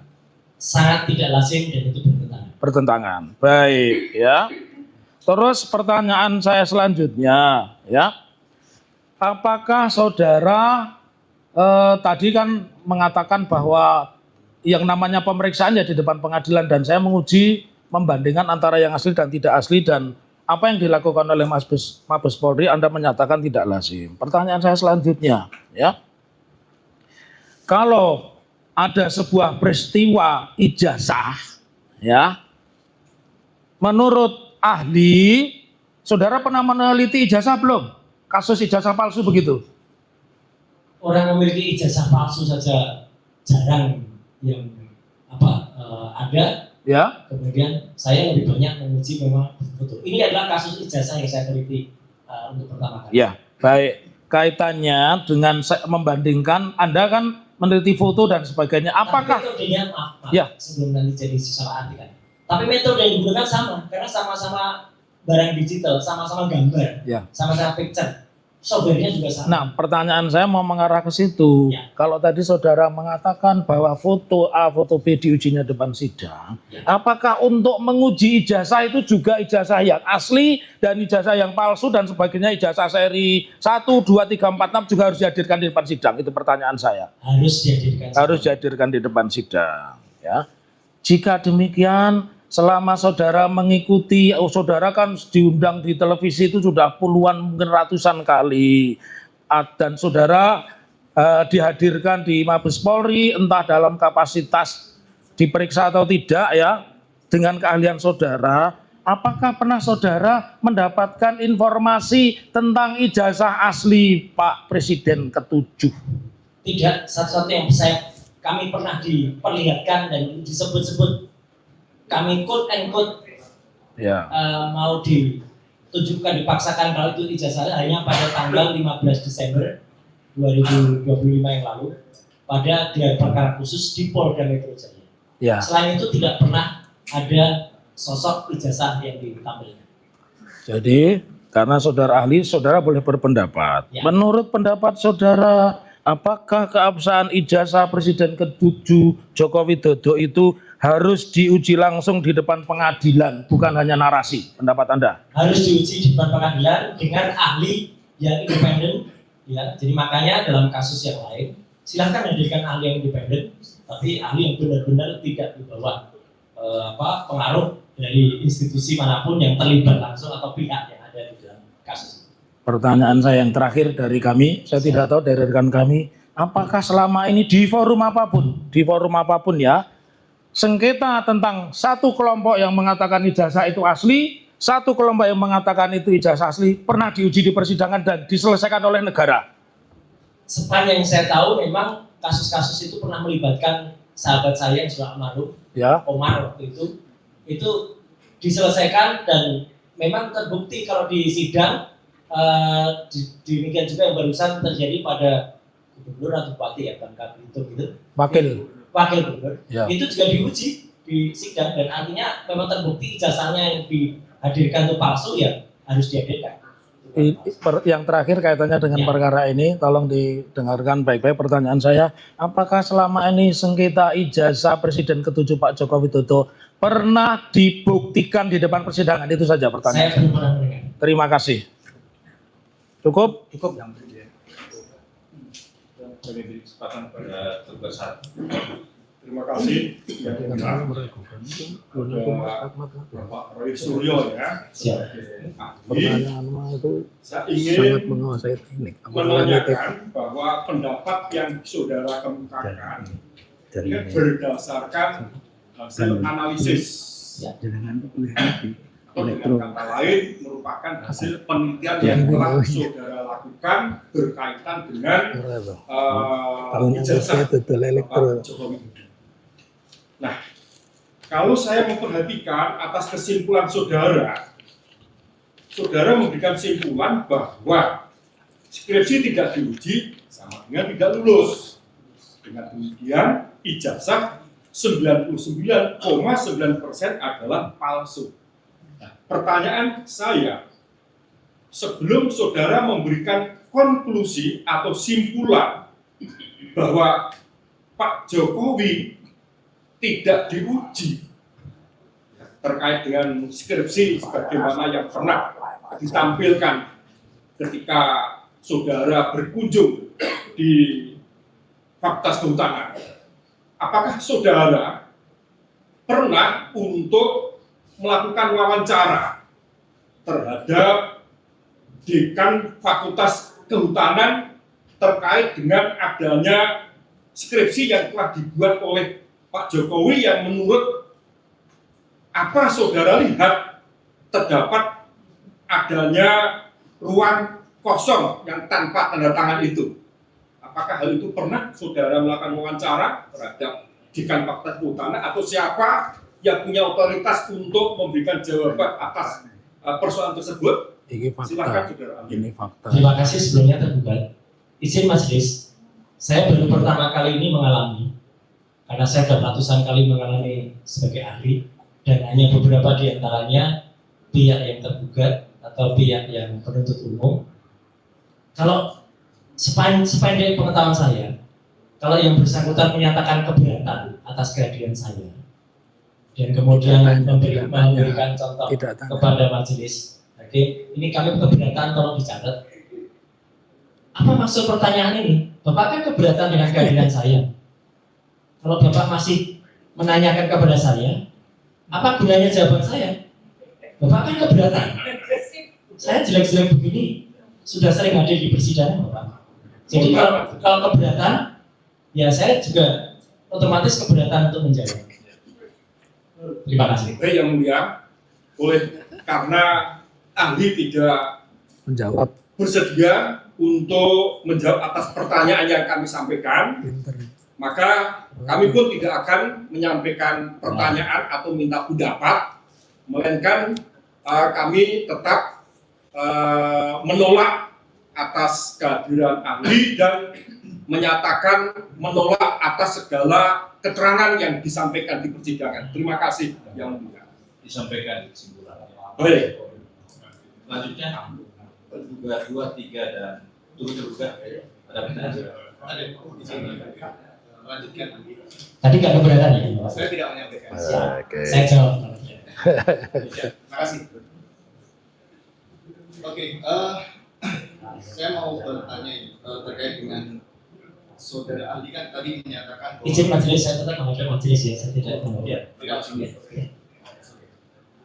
Terkait dengan tadi yang disampaikan oleh ahli adalah ahli telematika. Tadi disampaikan ahli telekomunikasi media informasi. Kan itu bisa memeriksa terkait dengan dokumen analog. Nah, dari permasalahan yang saudara miliki apakah selain spesimen berupa dokumen digital yang saudara peroleh dari website X dari Dian Sandi tadi, adakah dokumen analog yang saudara jadikan dasar dalam penelitian saudara adalah berupa penelitian? Baik. Jadi ada dua aspek yang saya teliti. Yang pertama adalah ijazah, yang kedua adalah skripsi. Sebagaimana saya jelaskan, skripsi saya pegang primary evidence, bukti primer langsung dari Prof. Pening Dasworo waktu itu dan juga dari Dr. Ali Sujito di 2109 tanggal 15. Untuk ijazah, memang hanya berdasarkan pada upload Diansa dan ini ditegaskan langsung oleh kuasa hukum Bapak Jokowi, yaitu Pak Rifai. Mohon izin saya dan tadi malam saya tegaskan lagi di acara. Saudara Rifai pun menyampaikan bahwa ijazah Dian Sandi adalah ijazah yang sama dengan ijazah yang dimiliki oleh saudara Jokowi. Dan Dian Sandi pun juga sudah sehari setelah posting itu dia minta izin kepada Jokowi dan pada pemberitaan jelas betul media mainstream yang saya kutip bukan media biasa. Jokowi juga mengatakan ya itu ijazah saya. Jadi artinya dengan pengakuan itu dan berkali-kali saya buktikan ketika kasus foto mantan presiden Abdullah Anwar yang saya periksa adalah juga klise analog. Tapi artinya setelah itu saya proses namanya AND converter, analog to digital converter. Akhirnya analisis saya lakukan secara digital. Jadi sekarang, sebagaimana kesaksian juga Profesor Tono Saksono, yang namanya alat bukti cukup dibaca digitalnya, sehingga kita bisa melakukan proses pemeriksaan. Saya gunakan analogi yang lain, ya. Misalnya kita memeriksa seorang ibu yang kemudian memeriksa kandungan. Kalau dulu dokter, kebetulan saya punya, jadi saya sah mengatakan ini majelis, karena saya bergelar magister juga saya prokes, ya. Itu dokter bisa memeriksa untuk seorang yang hamil. Kalau dulu dengan stetoskop dia hanya menggunakan KLK, sekarang dengan yang namanya USG, ultrasonografi. Ultrasonografi adalah digital. Gambar yang muncul dulu hitam putih. Sekarang gambar yang muncul sudah berwarna bahkan 3 dimensi. Jadi jawaban saya cukup memeriksa digitalnya, apalagi itu sudah didukung dengan kesaksian beberapa pihak terkait. Jadi tidak perlu saya memeriksa analognya. Apalagi analog itu sudah ratusan kali diminta untuk dihadirkan dan satu-satunya yang pernah dihadirkan adalah pada tanggal 15 Desember tahun 2025 di gelar perkara khusus di Polda Metro Jaya. Dan itu pun kami hanya diperbolehkan untuk melihat selama 5 menit, tidak boleh memegang, tidak boleh menyentuh, apalagi meraba dan juga memotret. Tapi itu pun saya katakan 99,9% langsung. Itu saja. Kemudian lanjut lagi, tadi penelitian saudara kan mendasari bahwa itu diambil dari dokumen yang dihapus oleh Dian Dian Sandi Sandi. awalnya ya. Dokumen yang diambil dari Dian Sandi kemudian yang saudara tadi paparkan itu saudara Kedua juga. Jadi yang diuji 1, 2 Pak. dia ambil posisinya kan Ya. agak menceng gitu ya. Ya, Kemudian saudara edit atau apa tidak. atau apa ya? Istilahnya apa? Maaf, saya tidak melakukan perubahan apapun pada dokumennya Dian Sandi. Iya. Justru orang yang melakukan perubahan ini, mengedit, itu adalah orang yang namanya Andi Aswan. Jadi saya tidak pernah melakukan perubahan apapun. Dian Sandi as is seperti ini, ya saya lakukan seperti ini. Yang tadi saya lakukan, saya pertunjukkan dalam presentasi adalah proses melakukan analisis. Gambar ini kemudian di histogram, gambar ini kemudian di luminance gradients, gambar ini kemudian dilakukan proses identifikasi. Artinya tidak perlu ada perubahan di sini. SF yang ada itu adalah milik Dian Sandi. Ada di situ. Yang situ sudah berubah. Nah Yang ini itu miliknya Andi Aswan. Ya, keterangannya kan jelas itu. Andi Aswan mengubah dokumen, meluruskan dari Dian Sandi yang miring, kemudian menjadi paten plekot. Itulah Andi Aswan. Andi Aswan yang merubah itu, dan dia konon dibantu oleh orang namanya Joshua Sinambela. Oke, kemudian Siap. untuk yang dokumen yang saudara ambil dari X tadi yang punya Dian Sandi, Ya. ketika saudara ambil, saudara analisa, kemudian muncul hasilnya, itu ada distorsi nggak? Maksudnya dari metadatanya perubahan atau ada apa? Iya. Inilah muncul dengan ELA, jadi error level analysis. Tampak betul bahwa foto pada bagian foto, itu ada analisis ELA di situ. Pada bagian foto itu rusak. Pada bagian logo juga rusak. Artinya ini bukan dari gambar yang asli.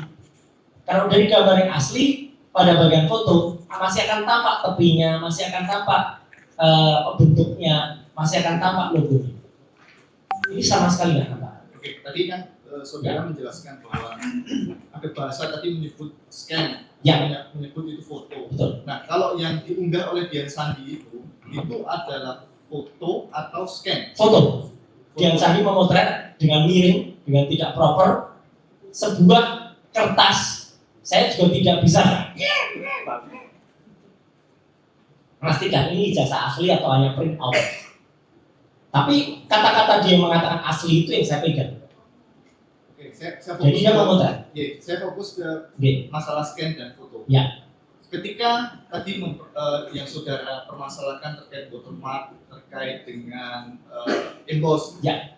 Ketika pengambilan dokumen analog Ya. menggunakan Kamera. atau dengan scan itu ada bedanya nggak? Tergantung kualitas kamera yang digunakan.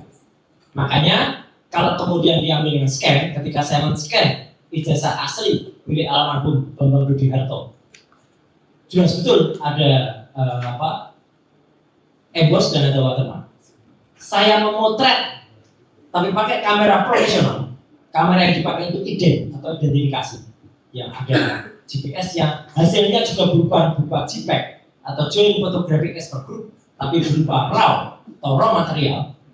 Itu adalah nampak skripsi dari yang disebut Joko Widodo. Kualitas kertasnya saja nampak. Bahkan bentuk gripis ya, gripis itu kayak tidak rapinya, huruf itu nampak. Maka kalau ini diibaratkan misalnya Dian Sandi ini mengambil dengan menggunakan kamera, kalaupun sejelek apapun kameranya, itu pasti akan masih nampak yang namanya watermarknya. Mungkin emboss bisa tidak nampak, tapi watermark harusnya nampak. Karena pada ijazah fotokopi saja yang saya miliki, ini pun masih nampak watermarknya. Masih ada watermarknya. Ini fotokopi. Itu pakai apa? Fotokopi. Fotokopi. Ijazah saya difotokopi kemudian dilegalisir. Masih nampak. Kalau foto, ketika diambil dengan foto, Ya. ketika pengambilannya mungkin di area yang gelap atau yang terang, itu berpengaruh nggak terhadap hasil dari foto itu? Ketika itu Memang berpengaruh, tetapi artinya begini. Berarti yang bersangkutan itu sudah membuat reduksi terhadap hasil gambarnya. Tapi dia berani mengatakan asli. Artinya apa? Saya hanya membuktikan saja. Kalau ini memang foto, ya saya uji. Dan sejelek apapun kualitas fotonya, kalau memang itu kemudian bisa kita analisis, mungkin saya tadi cerita kan, kualitas gambar CCTV yang mungkin hanya 200 pixel atau hanya bahkan kameranya masih waktu itu zaman-zaman lama, maaf ini, zaman Luna Maya segala itu masih belum MP3 waktu itu masih menggunakan file zaman dulu, itu pun bisa dianalisis karena kita punya software yang bisa menganalisis. Dan sekali lagi ini tidak tampak yang namanya watermark dan tidak tampak yang namanya embus. Berarti bisa disimpulkan kalau pengambilan itu menggunakan kamera dan scan itu akan hasilnya berbeda. Bisa berbeda, Kemudian tergantung pencahayaannya jenis juga berbeda, itu akan pencahayaannya bisa berbeda. Betul. Oke, saya lanjutkan. Alif. Terkait dengan tadi face comparison and Ya. recognition, itu aplikasi atau website atau apa? Itu aplikasi. Aplikasi. Aplikasi itu nama sebuah program aplikasi. Misalnya adalah Photo Enhancer. Photo Enhancer itu ada aplikasinya, ada namanya Aldus Photoshop, Adobe Photoshop, Aldus Photo Styler, kemudian Fatal FrameMaker dan lain sebagainya. Banyak.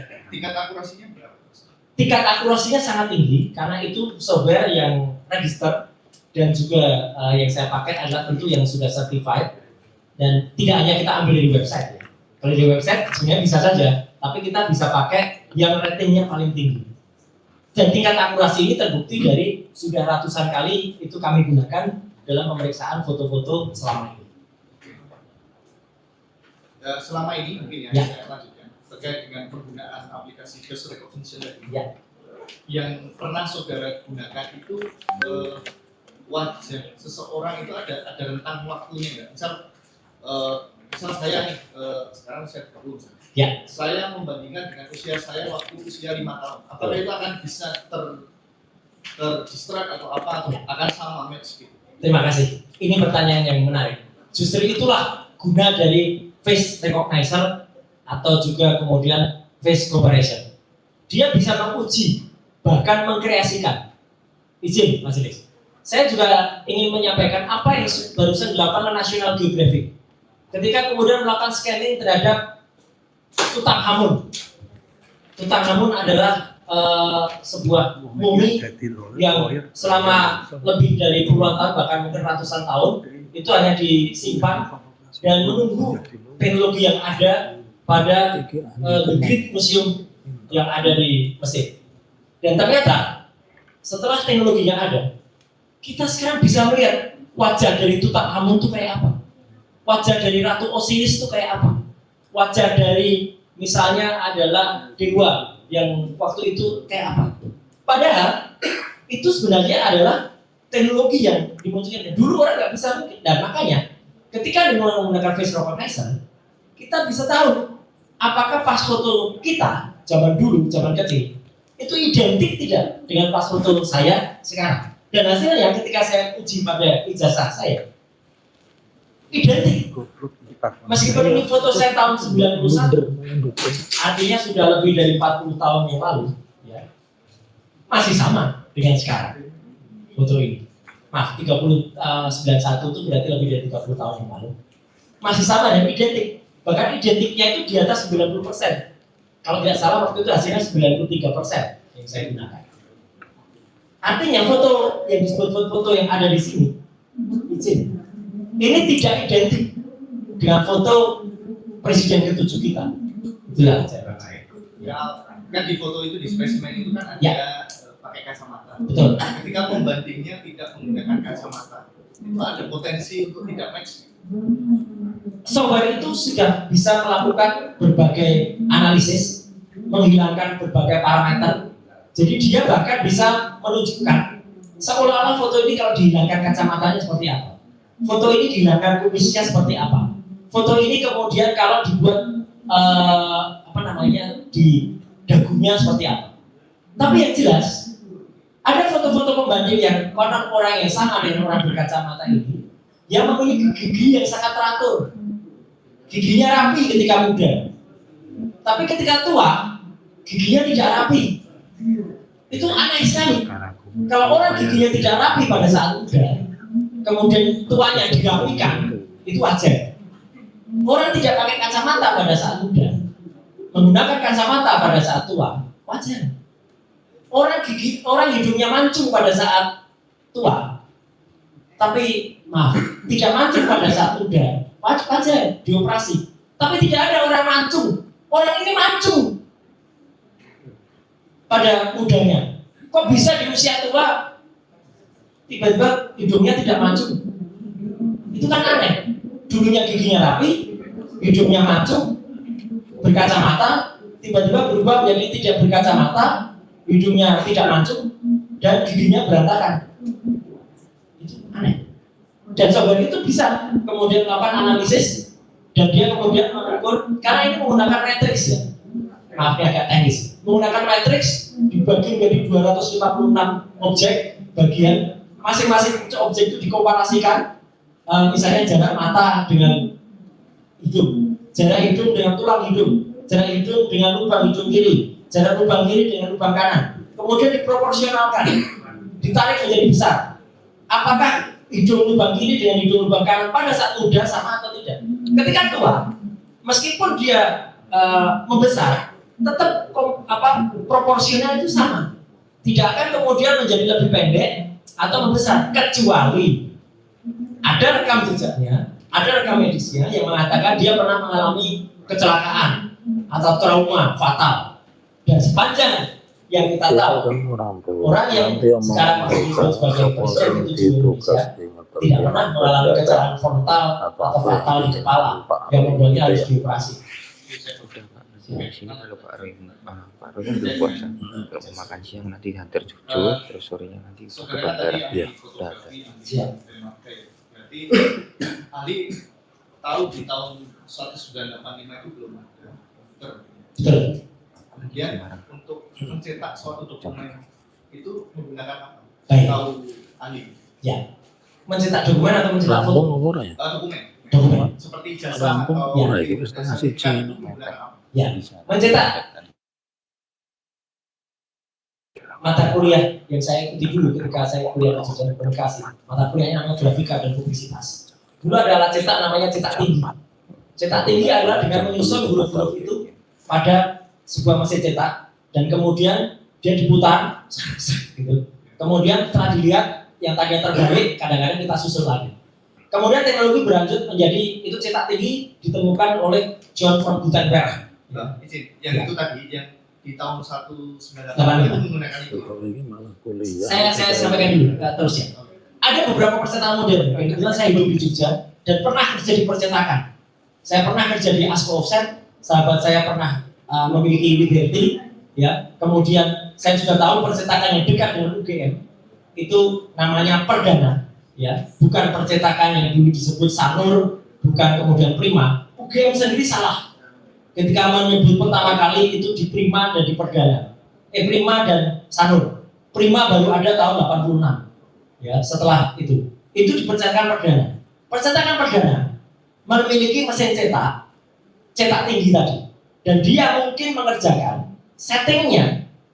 Dulu yang punya mesin setting di Jogja itu sedikit sekali. Mungkin percetakan Kedaulatan Rakyat (KR) dan mungkin adalah percetakan Liberty yang ada di Jirong Beteng. Ya, dan mungkin percetakan Asko atau Hanidita itu yang ada di daerah Kota Baru. Ya, Asko ada di Pasar Sentro. Dan itu mahal sekali. Seorang mahasiswa, mohon izin Mas Riz, tidak kuat untuk kita men-settingkan itu di percetakan mahal itu. Jadi akhirnya kita hanya mencetakkan di cetak tinggi. Hasil cetak tinggi tidak akan proporsional dan tidak akan rata tengah seperti pada contoh skripsi yang ada pada yang disebutkan itu. Karena waktu itu hanya percetakan, tapi Universitas Gadjah Mada yaitu Gama University Press ya, UGM memiliki mesin cetak namanya Gama University Press ya. Itu memang memiliki mesin cetak sendiri, tapi hasilnya pun kalau kemudian dihasilkan untuk ijazah oke. Tapi kalau untuk skripsi tadi jelas tidak mungkin dan mahasiswa tidak kuat untuk. Dan saya akan tambahkan lagi Tadi yang saya tanyakan yang terkait dengan ijazah. Oh, ijazah UGM artinya punya sendiri. Ijazah itu pencetakan waktu itu belum menggunakan printer yang model yang sekarang ya, masih yang zaman dulu pakai dengan yang tadi yang Betul. tadi ya. Betul. Tapi itu pun juga setelah diuji, mungkin nanti ada kesaksian Dr. Esma Nasional Serikal yang akan menguji dari huruf itu scalable, kemudian tebalnya, kemudian hurufnya namanya Times New Roman, itu akan berbeda dengan hasil ini. Oke, saya lanjutkan. Ya. Dari pencetakan dengan mesin itu, apakah ada kemungkinan itu tidak rapi? Ada kemungkinan, Ada kemungkinan. ada kemungkinan. Karena mesin cetaknya kan mesin cetak manual. Berarti ada kemungkinan metode-metode tadi.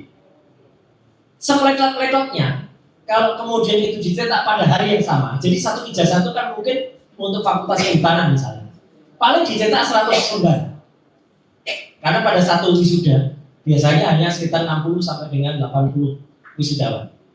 Tidak mungkin kemudian meleset pada satu putaran, biasanya itu rotation per minute satuannya, itu biasanya dia bisa menghasilkan 20 rotation per minute. Ya, jadi artinya dalam satu detik itu dia 3 kali putaran. Itu keluarnya pasti sama persis.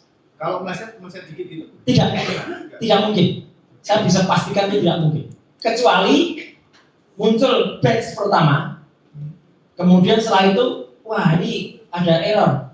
Oke, dicetak lagi, tapi dicetak lagi pun itu harus menggeser platnya, istilahnya. Jadi platnya, padahal penggeseran plat itu, majelis itu pakai kunci-kunci L, kunci letter L, menggeser plat itu.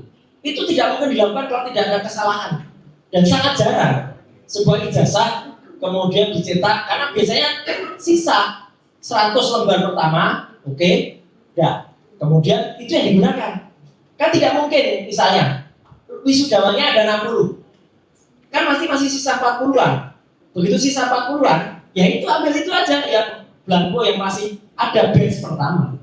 Tidak mungkin dia ambil yang batch berikutnya yang ditempelkan pada plat berikutnya lagi. Jadi ini beda plat, Bapak. Jadi mohon pahami kondisi di mesin percetakan. Susah sekali orang menempelkan plat cetak hitam platnya sendiri, cetak krem warnanya sendiri, cetak emas warnanya sendiri. Jadi itu naik platnya itu naik 3 kali. Ya, saya mau menyambungkan dengan yang Siap. saudara tampilkan tadi kan Ya. dengan metode-metode. Betul. Saya ingin mendalami itu, apakah hal yang semacam itu bisa menjadi indikasi adanya itu dokumen tidak benar, gitu, Ya. tidak asli. Nah, tapi ini kalau boleh saya mohon izin untuk menampilkan yang tadi Ya. disampaikan oleh ahli yang bagian ijazah atas nama Bambang Supriyanto. Ya, Itu di situ juga huruf A-nya di luar. Gitu. baik. Kenapa itu huruf A-nya di luar? Ya kan tadi kan katanya kalau yang punya Ya. Jokowi di luar itu Betul. lain di luar banget. Iya. Wisuda Bambang Budiarto adalah di bulan Mei tahun 1985. Batch yang berbeda dengan Joko Widodo. Sri Murti Ningsih, Pronojiwo, Amar Bari Mulyono, batch yang sama dengan Joko Widodo yaitu November. Jadi yang diuji adalah perbandingan ijazah yang pada wisuda yang sama di bulan November. Itu harus identik. Bambang Rudiarto kalau mau dibandingkan dengan yang lulusan atau wisuda pada hal yang sama pada bulan Bambang Rudiarto itu pasti sama. Bambang Rudiarto tidak bisa dibedakan persisnya meletotnya, A-nya yang keluar, A yang mencopotnya dengan milik Joko Widodo. Tetapi almarhum Bambang Rudiarto itu wisudanya jauh lebih awal. Sudah ada embos, sudah ada watermark. Logikanya tidak mungkin yang bulan Mei sudah ada watermarknya, di bulan November tidak ada watermarknya, tidak ada embosnya. Itu kuncinya. Kemudian terkait dengan foto Ya. ada lintasan. Betul, lintasan stempel. Nah, lintasan stempel itu apakah harus mengenai wajah orang atau apa istilahnya jasnya orang yang ada di foto itu? Justru jangan mengenai wajah orang. Ya, tapi harus mengenai pas fotonya, iya. Tapi kan jelas, kalau itu di jas, nanti ahli yang lain, Dr. Isma Nasional akan menjelaskan dengan struktur warna. Warna itu strukturnya 0 sampai 255. Jadi ada 256 warna. Ketika semerah-merahnya orang, kalaupun itu tertutup warna hitam, pasti yang namanya red-nya, R-nya, itu pasti ada, kanal red, itu pasti ada. Entah itu 1, entah itu 2. Ini 0 kanal red. Jadi nggak pernah ada warna merah. Dan itu ada kanal hitam semua pada jas itu. Nah, kalau tadi yang masalah foto itu diambil dengan tadi ya, dengan kamera yang itu mungkin tidak presisi atau ada gangguan cahaya, kemudian dilakukan Tetap. itu Tetap Pak. Jadi artinya gini Pak. Foto dari kamera CCTV misalnya, yang ada pada supermarket yang banyak sekali saya periksa, itu kameranya sangat resolusinya sangat rendah. Itu pun kita bisa pastikan ada warna apa, ada warna, bahkan waktu itu pernah pada satu peristiwa di Cikarang, ya, proses pembunuhan yang terjadi dan penganiayaan di salah satu langgar atau musala kecil gitu. Saya juga yang menjadi ahlinya. Waktu itu kita bisa pastikan foto orang yang dituduh, santri yang dituduh bukan dia, karena dari plat nomor motor santrinya, dan itu ada stiker pada motor itu, Honda Beat waktu itu nampak betul ada warnanya. Jadi jelas betul tadinya pada awam itu nggak bisa kelihatan, tapi dengan software kita munculkan semua warna dengan disparasi cyan, magenta, yellow, black, CMYK itu akan muncul. Nah ini foto yang ada pada ijazah versi Dian Sandi ini sudah kita bongkar struktur warna di sini. Tidak ada sama sekali warna merahnya.